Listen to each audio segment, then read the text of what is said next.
Aha tayari umugani mushyashya waje. Uyu munsi ndabagezaho umugani bita bamutereye kwa Kajwiga.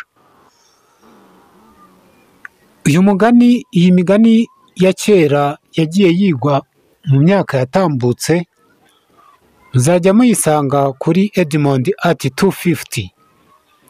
Abana bo mu myaka ya kera muri za 2002, 2001 kumanura, iyi migani barayigaga, ariko mu myaka ya 2010 iyi migani ntayo muzi rwose.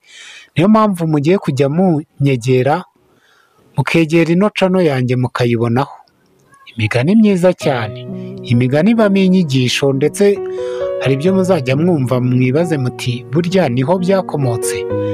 Uyu mugani bamutereye kwa Kajwiga rero bawuca iyo babonye umuntu afashe undi akamuniga, akamunegekaza, nibwo bagira bati bamutereye kwa Kajwiga.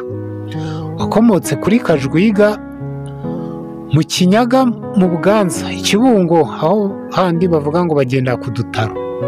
Byabayeho ahasaga mu mwaka w'1700. Kajwiga yabyirutse ku ngoma ya Kigeli Ndabarasa, abyirukana ubuhanga bwo gukirana, arusha abandi basore bose bo mu karere k'Ubuganza n'Ukaryi n'Ubwanacyambwe. Amaze kuba icyamamare mu Buganza n'ahandi, abasore b'Umukarange basaba Ndabarasa ngo bazarushanwe gukirana. Ndabarasa nawe ntiyatindiganya, aramutumiza araza, amubwira ko amutumiriye gukirana n'abasore b'Umukarange. Kajwiga akibyumva araseka kuko yabonaga nta wamuhangara, ati wenda bose bazaza uko batuye Umukarange. Nuko bararikira abasore b'Umukarange kwitegura kurushanwa na Kajwiga.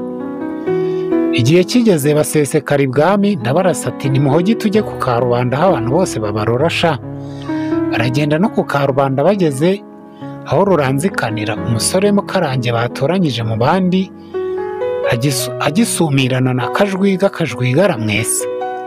Akurikiraho undi, Kajwiga amukubita hasi aramuvuna. Abandi basore b'Umukarange babibonye baratinya bareguka. Kajwiga atsinda atyo.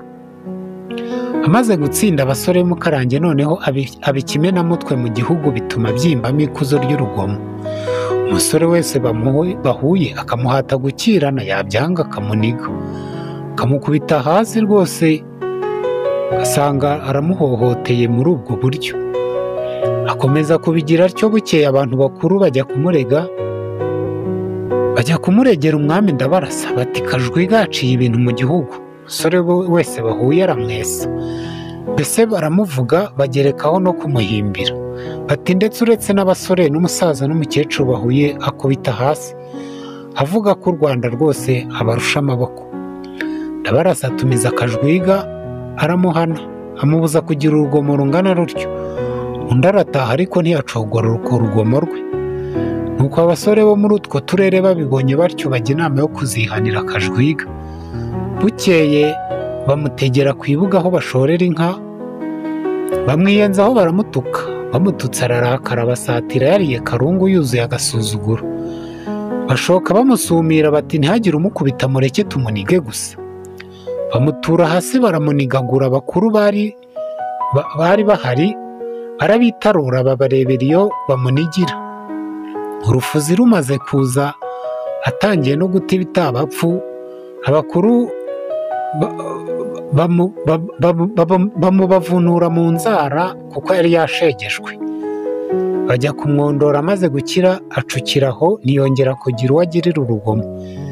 Niho hakomotse urwiganwa, babona abantu bafashe undi bakarwana bakamuniga, bakiyamira bati bamutereye kwa Kajwiga, nk'uko abasore b'Umukarange batereye Kajwiga ku munigo.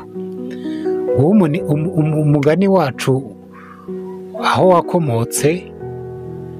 Nk'uko rero bisanzwe tugiye kujya tubagezaho imigani myinshi itandukanye ya Kinyarwanda, kuko hari amagambo menshi mujya mwumva ariko mukayoberwa aho yakomotse. Iyo migani nzajya nyibagezaho, mwebwe mujye munkorera subscribe kugira ngo imigani ijye ibageraho igihe. Ni Edmond at 250. Ciao ciao.